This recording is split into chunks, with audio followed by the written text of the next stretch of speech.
Good evening, everyone. I would like to welcome all of you today for the session by Mr. Srinivasan. He's going to take up a very interesting topic, Love the Lockdown, and in which he is specially going to focus on how to manage your finances during such uncertainties. And I would now request Mr. Srinivasan, who has already joined our online studio, to please join us in the session. Welcoming Mr. Srinivasan. Hi, good evening, and how Yes. are you all doing?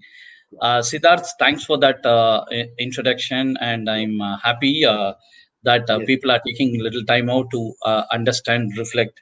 Uh, I'm sure, like we are on a lockdown, and the one question remains in all our minds is like, when would this be over? Yes. Is May 3rd really the last day, or is it not? Yes. So there starts a question, and I So, was also pondering over it. yes. Such a point, such an issue, like as a school student, we were always looking out for a holiday, possibly for your quarterly, half yearly, how's it called, annual holidays, and the Yes. time to spend with ourselves. But somehow, when this holiday, as a businessman, you got, as a professional, you got, somehow you are not really able to appreciate Mm. for a very simple reason. You are not prepared for it, but Yes. honestly we want it. Honestly we want it. And my idea is like, okay, how can you really uh, understand this holiday, like this holiday? I think possibly this is the last and the first generation who got it, 1 month of a holiday from your work, and what Yes. do you do with it? And that is what made me think and dwell upon. And we have really got into, see, even previously, if it is a holiday, Saturday, Sunday is a holiday, you travel somewhere, again you're in a hectic mode. You never had time to breathe and understand. And I think this is one lovely opportunity where you can think, understand, contemplate. Women are working more, men are trying to help, they are getting to appreciate work of a homemaker. Children are honestly getting introduced to the father. Many a times I have a banker in the front, and he was telling, sir, somehow I'm planning to resign, making it absolutely big. He's in this middle path, in the middle management of a banking career. I said, why? He said, one of these days, I remembered suddenly my son came and told, Appa, I have met you on January, can I meet you on February at least?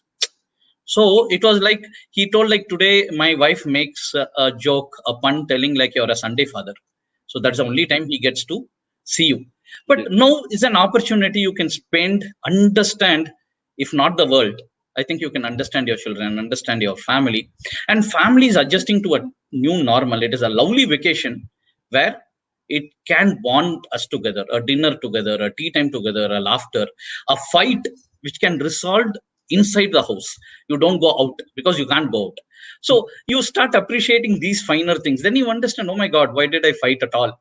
So these are things which are happening, and I feel this particular lockdown has given a beautiful opportunity to Cer- understand, relate, and connect with the people. And that is why I want to talk about love your lockdown. Certainly, sir. Sir, before we take the session forward, Yeah. I would like to have your official introduction, formal introduction. Mr. Srinivasan is the CEO of People Point Solution. He is a trainer in business strategy and organization development. He is having 23 years of experience in giving consultation to sectors like banking, insurance, financial services, telecom, and retail. He has handled several assignments and training pertaining to financial planning, organization structure designing, and strategic business management. He runs Trek One Academy, which does staffing, outsourcing, and training for companies like Career Excellence, a Reserve Bank of India accredited training organization. And his clients include leading bank, insurance companies, telecom giants, multimedia, international companies. So here I would once again like to welcome Mr. Srinivasan, CEO of People Point Solutions, to our session. With this, sir, I would like to ask one specific question. Mm. As you have already said that people have got an opportunity to have a vacation, they have a forced vacation. Even if they are fighting, they are able to resolve within their houses because they do not have the opportunity to go out. The Because kids are advocate is also fighting out with his wife.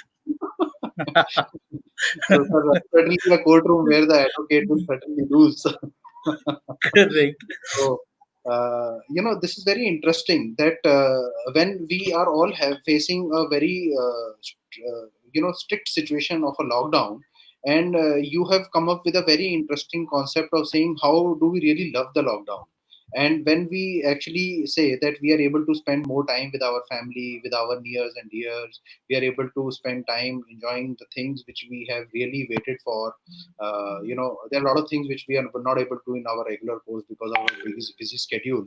So this is certainly a very interesting topic. So uh, how would you suggest, that our audience, we are having almost about 150 viewers right now listening to this session. So I would want you to tell them that how really they should take this time in a positive manner, and so taking it forward. Okay. Um, One very, very interesting thing happened. I think close to around 15 days of lockdown, and we were trying to set up the home. Lot of things which we could really not attend to. Looking into lot of things, clearing up lot of things. One thing struck my mind. Rather, it was alarming to know we have quite a lot of things which we were planning to buy. We have so much, and so little is required. In fact, we understood that you don't need so much for a happy living. Somewhere we got it all wrong. In fact, a very similar situation, if I can just reflect, I had my grandfather telling about his experience of a lockdown. Some like it is not. I don't want to talk about pandemic. That's a total external thing. I'm talking something about very very internal. What happens inside your house? Whatever is the reason. When is the last time when you got locked down inside? I think was Indo-Pak war, and my grandfather was telling that is the time we had a long drawn 144 where you're not supposed to go out, stayed home, and the only concern was food, nothing else. Everything else was taken care. Government of India also ration food. That time we didn't have such a big granary or storage of food, so that was a major issue, like whether even if I have money today, can I go out and get 1 kg of rice for my family? It was not about money, it is about the availability. So, but here, this lockdown, when I take a draw a parallel from what I heard from him, is something like today we have so much of challenges. Challenges like when it will open, would my salary continue to be there? Would I be able to pay my EMIs? How do I handle the loans? How do I contain the whole issue of education, cost of living? And that is something which, as I kept pondering, I had my friend sharing this. He said, this 15 days gave me a very, very insightful feeling. As we stayed home, spent time with family, and all had everything what we wanted. There was never a dearth of anything which we need to have. Say, for instance, you last 15 days, did you starve? No. Did you not have anything which you wanted? No. We had everything which we require, but on a financial angle, if you had calculated for last 15 days, you spent much, much less than actually what you were spending previously. So it brings to a very, very important point, which we need to learn from this lockdown is we need very little for living. All the money we were spending is to live something like our neighbor. So living a life is very, very economical. Living a lifestyle is costly. So that is a note I want you to understand in terms of finance and life. And I think I would request all of you to reflect on this paradigm and see, like, really, do we need so much? And all what we are living for, is it really worth? All we are spending for, is it worth?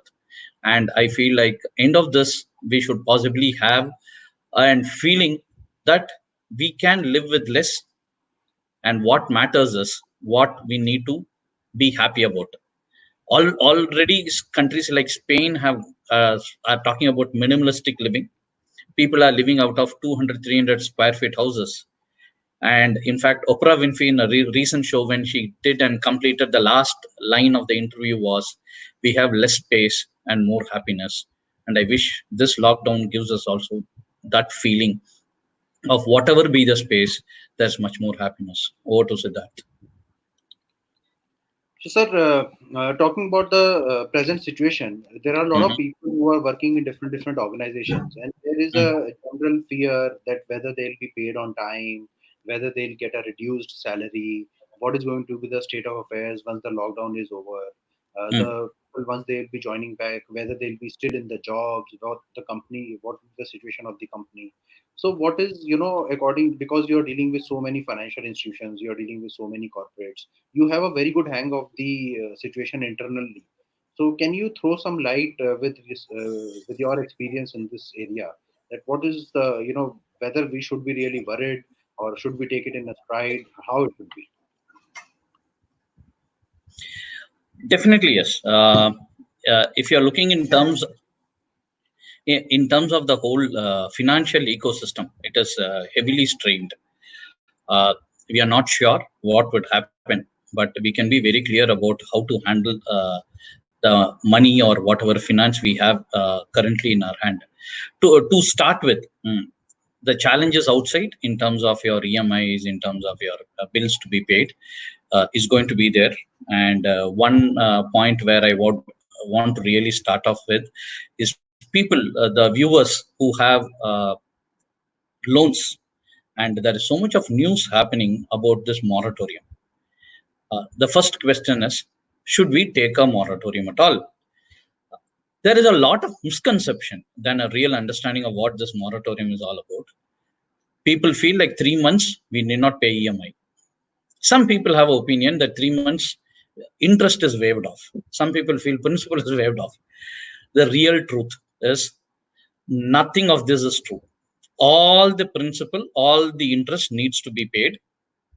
And in case you are not paying, the moratorium is a deferment of this installments, nothing else. You are allowed to pay these 3 months later. However, the interest of these three EMIs continue to accrue on your total loan. Meaning, if you are not paying for these 3 months and you're starting to pay from fourth month onwards, your number of EMIs are going to increase because you are not paid for 3 months. I've just made a back of envelope calculation. If yours is a 36-month loan, then you would have one more EMI to be paid. So just for not paying 3 months of EMI, you are paying one more EMI. And if it's going to be a 5-year loan, then you are going to have 15. Then so it keeps going on. So the whole understanding is, should you really take this moratorium? If you are not taking this moratorium, is better. In case you have money, I would recommend you to pay. And only if you're not having money, then we should really talk whether we should take a moratorium or you should change this loan or uh, consider working on the loan and other things. So it starts with as simple as this moratorium. That is part A.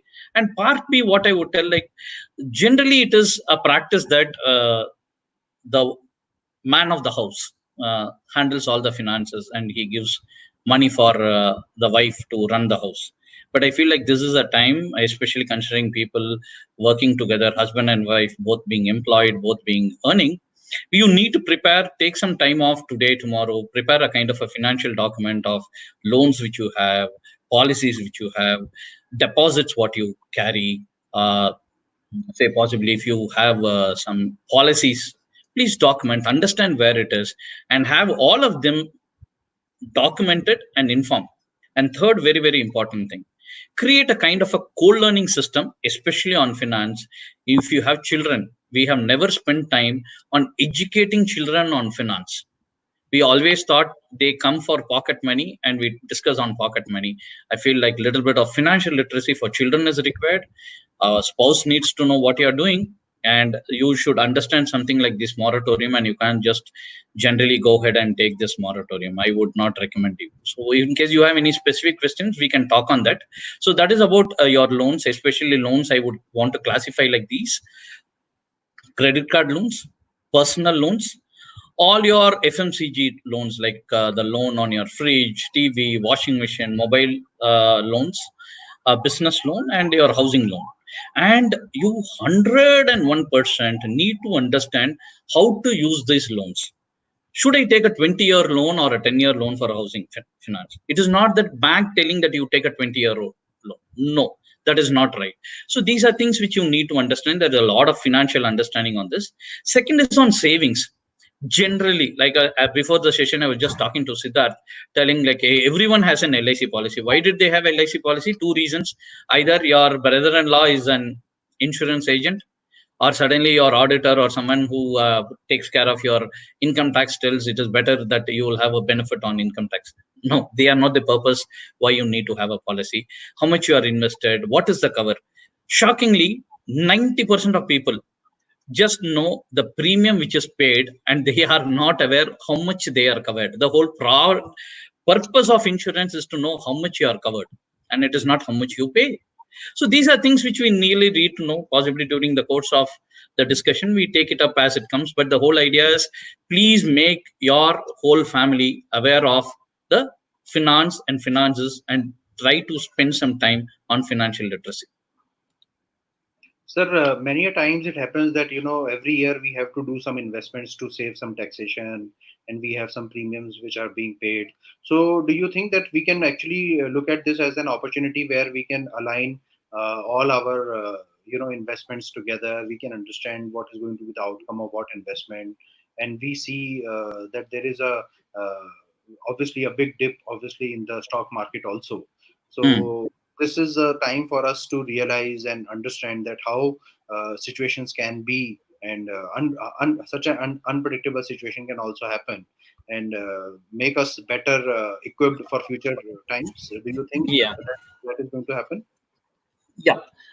India is the only country, if you look into the whole aspect of financial management, Yes. if you're looking into the whole policies which are being taken, India is a very typical country. 80% of policies are taken only in January, February, March. Hmm. Statistics are there to prove, and that is a shocking thing. Meaning, you are taking these policies only to save tax and not for the LIC, for the policy cover. So that is where the whole challenge is.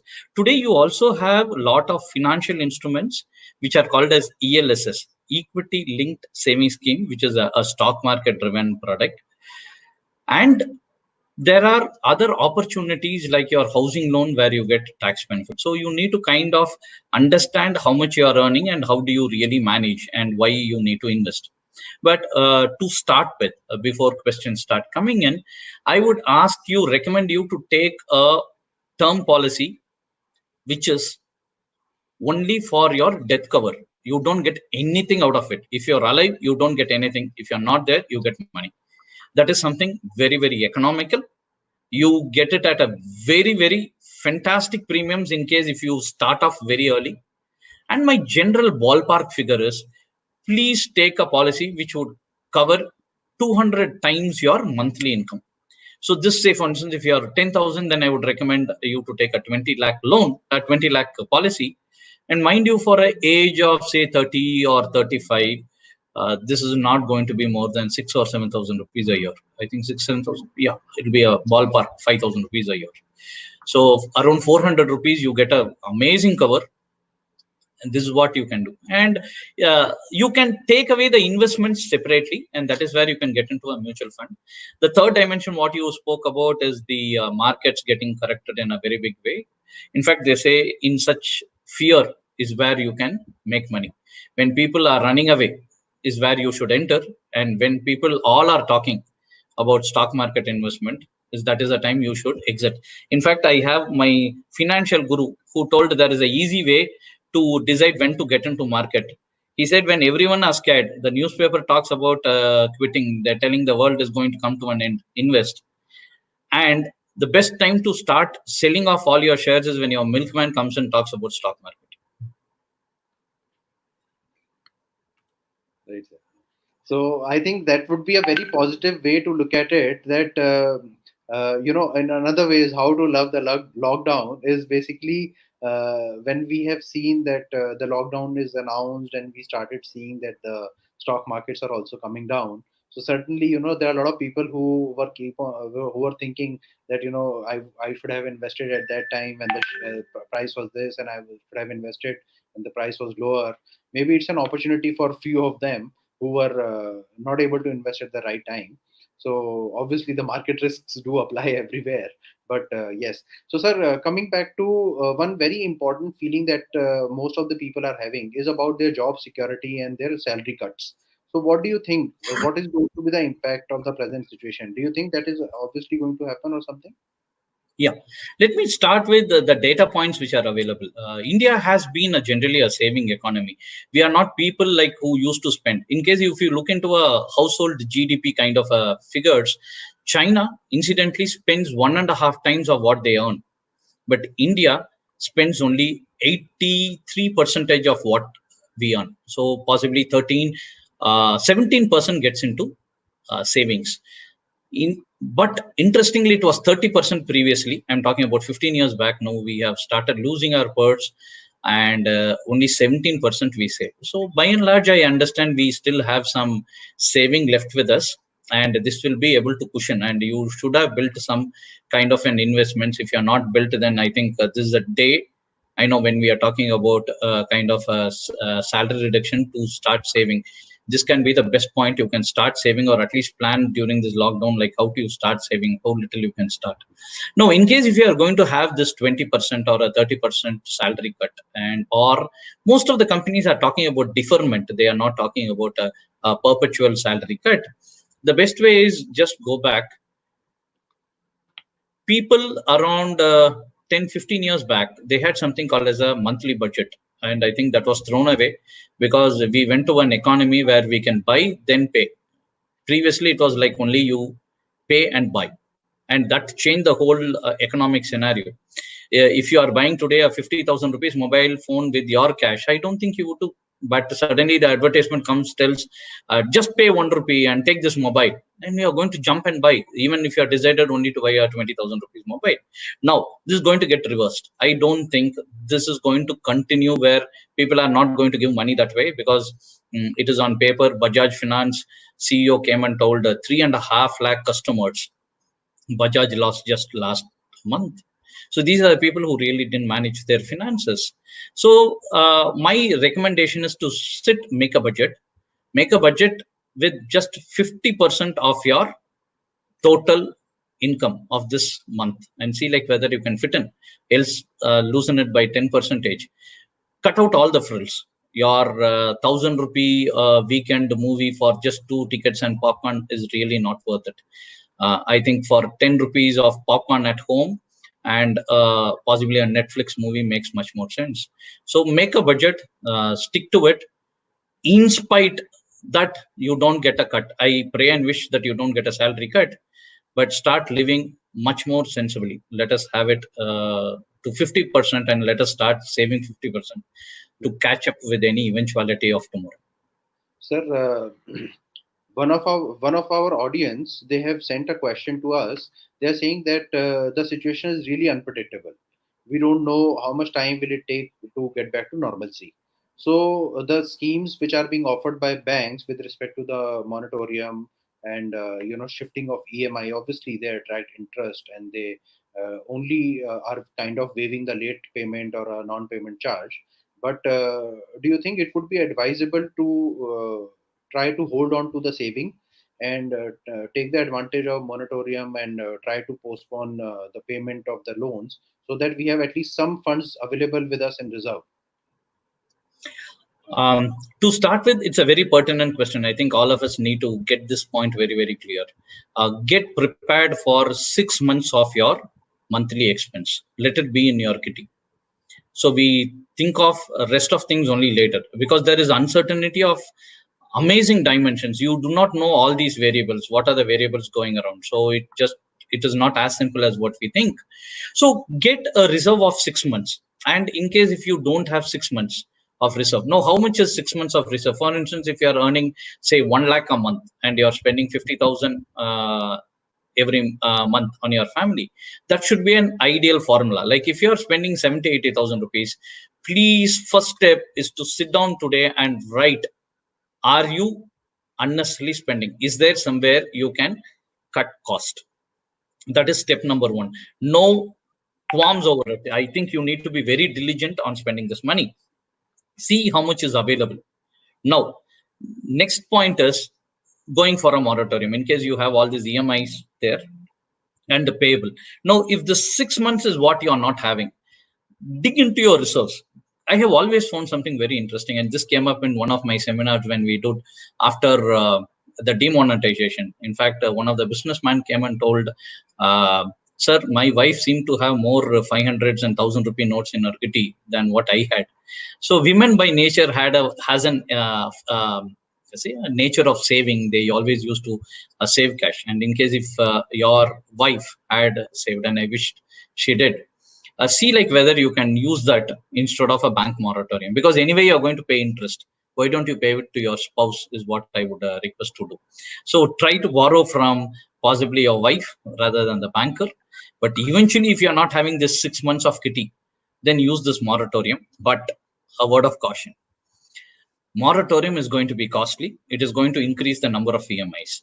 In spite of you accepting for a moratorium, in case you have something left at the end of every month, start paying. A bank cannot say no for funds coming in spite of you opting for moratorium.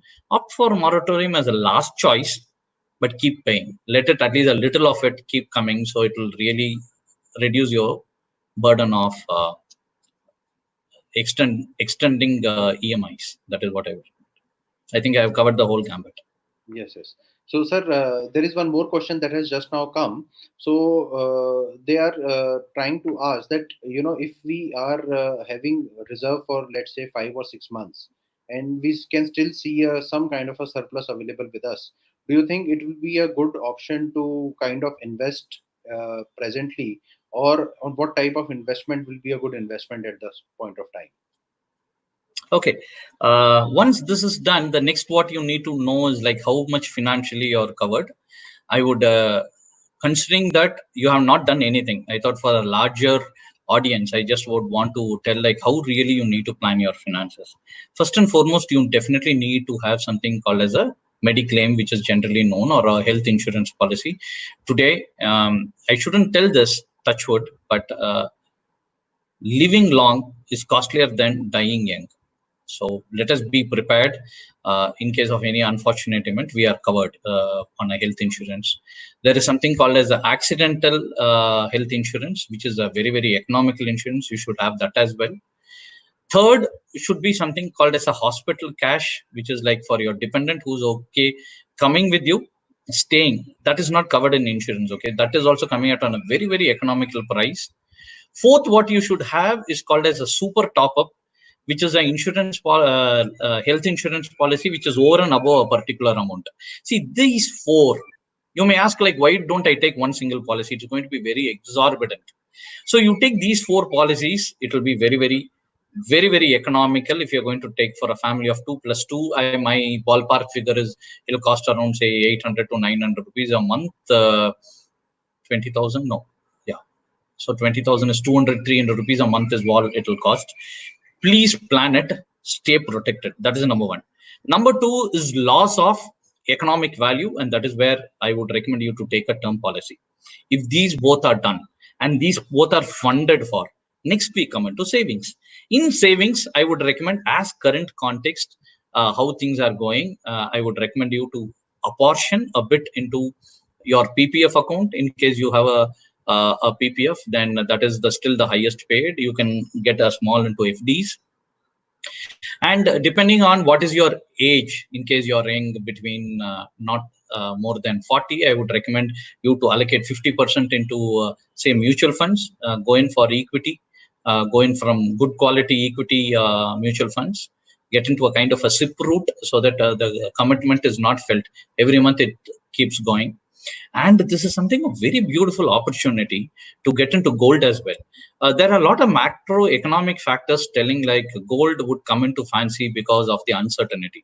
It is in these times of uncertainty the gold also picks up, and I would recommend you not to go buy gold from a jeweler. That is, a jewelry is different. Gold as an investment is different. I would recommend you to buy a e-gold, which is also tradable and easily liquid. So I would ask you to first financially secure with the products which I told. You can go buy from anyone. Okay, I'm not bothered, but this is something what you need to do for yourself and family. The next would be the savings. I would recommend you to go for PPF fixed deposit, a component of gold, e-gold, and also equity fund. And this depends on your age and how much you are able to really spare. These are the two things which you need to. These are the two variables on which you need to really work on. Right. We have received one question from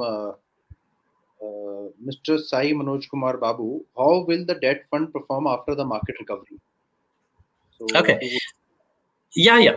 So talking about debt funds, currently they have nothing to do with your equity markets. I think you're talking about equity market recovery is different from debt market recovery.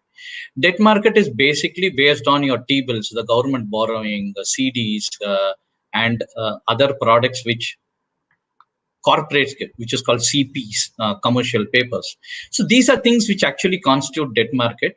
These are the instruments which are less than 1 year in nature, to just generally give. But currently, on the context that interest rates are going to come down, debt markets should do fairly well on a very long term, because India debt market is going to definitely come down in terms of interest rate. So the idea is if interest rates come down, debt market definitely does well. And on the sides of it, I also want to inform, if none of these two things, if you're financially covered and you're also saving and you have little loans, this is one of the beautiful opportunity for you to go to a banker and ask for interest reduction. Most of the banks, most of people, after they take a housing loan or a personal loan, don't go back to banker and ask whether there is a reduction in interest rate. I think this is one golden opportunity. I would give a ballpark figure. If you have 1 year on a house for a 20 or 25-year loan, your house will be available with you 1.5 years early. So that is what you can make, and that is the best opportunity to make use of as well. right, sir. Siddharth, So, yeah. So, sir, I think what we can kind of conclude from this session is that somewhere down the line, if the situation is unprecedented and it is not very favorable, we are all in a form of uncertainty. But still, there is a way how we can utilize this as a opportunity. And in fact, sir, I am receiving one more question. If I can just bring it in between Yeah. before. There is one question from Mr. Karthikeyan. Sir, can you please Yeah. specify how many years to invest in SIP? Okay. I do not know. You may laugh at it, but my suggestion is invest in perpetuity. You don't stop your SIP at all. See, human mind is very different. Say, in case if you had 1 lakh and you're committing 10,000 perpetually to SIP or any investment, it can be a gold SIP, it could be a equity SIP, debt SIP.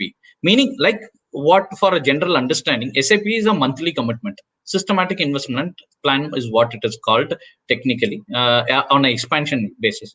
So if you're committing it on a monthly basis, you get an idea telling I'm only earning 90,000 rupees. At some time, your mind will settle down that you have only 90,000 and not 1 lakh. So my recommendation is keep investing forever. In fact, today you have option in the new SIP forms, not to mention the end date. I would recommend you to go on that mode and only stop it when it really matters, when you really need a bulk amount. Else, this could be a biggest estate, much better than real estate, to give it to your children. In fact, on a side note, I would also want to tell, it makes a lot of sense not to buy a house. That is what my business mentor told me initially, like 3 lines of wisdom. I thought I will share it here also. He said, don't borrow or lend. Then he told, definitely don't buy a real estate. It makes a lot of sense to live on a rented house rather than buying on its own. It will never make economical sense. Third one he told, but somehow I didn't follow it. He said, don't marry also. So, sir, obviously the third one, it will be very rare for people, not to agree with that. And if you don't Someone follow told the it is. third advice, you have no option also not to follow the second advice. I know. But it is only in India, like we have this kind of an approach where everyone are getting confident only if they have a piece of document paper to tell that I have a piece of property. Somehow, like until today, thanks to my wife, I should tell, because she is also here at home, we never purchased a property. We all our offices and residences are on rent. And I'll tell you, it is not matter of affordability. Given a chance, I can go ahead and buy this now, NOW. But just because I didn't buy, and I have the comfort of living, but for it, just below in the name board, it will not be my name. I have all the comforts of the same house, and I have something amazing which even the landlord, the owner of this house, doesn't have. I can walk out of this anytime, go to something better. But once you own the house, you can't do it. That's on a very lighter vein. So it is not only that security, you should at some point of time see like whether it really makes an economical sense. Having said that, I'm going to buy a house. My wife is here, so it's a kind of commitment. I'm going to buy a house. But when you buy, it makes an interesting thing, and preferably buy down cash. So today I'm confidently telling like I will not take a loan. And if I take a loan, I will take with a lot of understanding and awareness. Should a housing loan to be taken? I see a lot of people, once they get this 25,000 rupees, one salary, the first salary, most of this youngsters, I'm paying to see at 25,000 rupees, he has a car loan, he has a housing loan, he has a mobile loan. And I met my brother-in-law. He told like, if I had listened to you little earlier, thanks to this webinars, he also heard me. And mind you, getting an appreciation from brother-in-law is very rare. So he very rare. So he came and told, "Oh my God, today I'm a bonded labor. I have so much amount to be paid. I have a house. I have a very the address. I have 2 cars. I have everything. I have vacation. I have the best of the mobiles. But I understood after hearing you, all these I could live without them somewhere. So that is somewhere you need to take a call. So coming back, I need SIP, stay invested forever. Think that is not yours. And it will amaze you by your returns. You will feel like a big man after 10 years, whatever be the markets. Sir, we have one more question. Is it viable to change to debt funds in already invested PMS after lockdown has started? I would not recommend, because today PMS is the extreme other side of the investment, the most riskiest of the whole bandwidth of investments. So I think anyone who has invested before lockdown would have lost nothing less than 30-40 percentage. Now you're losing the opportunity to recover that. My recommendation is you shouldn't have invested into PMS without taking this particular risk appetite. If you can't stomach that kind of a loss, you shouldn't have gone for a PMS. Know that you are gone for PMS and lost 30 to 40 percentage ballpark figures. If you're moving to debt, you're going to lose the whole opportunity of recovering it over a period of years. Having said that, there is something very interesting happening in debt as well. I think future, next at least 2-3 years, I don't expect the debt market, the liquid funds moving more than giving more than 3-4 percentage post tax, not more than 3-4 percentage. Now, this is not a good time to move from PMS to debt. Definitely no. And this is the reason. Right. So I think, sir, the session which we had today was quite informative. It was quite wonderful, and obviously during the uncertainty of this lockdown and the questions that we have in our mind, that how to really have a future which is more secured and how to really manage our finances. I personally feel that if we take a few points which you have mentioned in your discussion with us, I think we will be in a position to really love the lockdown. And 100%. we all have to be optimistic. We all have to be really this thing that we can together come out of it and keep ourselves obviously safe, secure by staying at home. And I think with this, I would like to close this for today. To just add on to what Siddharth told, we get to read and hear and understand a lot of things. But eventually, what will see you through the lockdown, how you can make your lockdown worthy is get into action, please. Stop all your Zoom calls. Get into action. Write out things to do, and get into action. I think that is where most of our Indians miss it out. We hear and we talk as if we are better than Nirmala Sitharaman or anyone else on the world. But eventually, what differentiate between her and us? is the actionables. These are things which I just shared, like how Siddharth told. If you can love this lockdown, then the next step would be getting into action. If you are loving, please propose, and propose this action. Thank you. Thank you very much, sir. Thank you for joining us today, and your Big inputs were pleasure. really. Thanks a lot. See you. Bye bye, and stay home.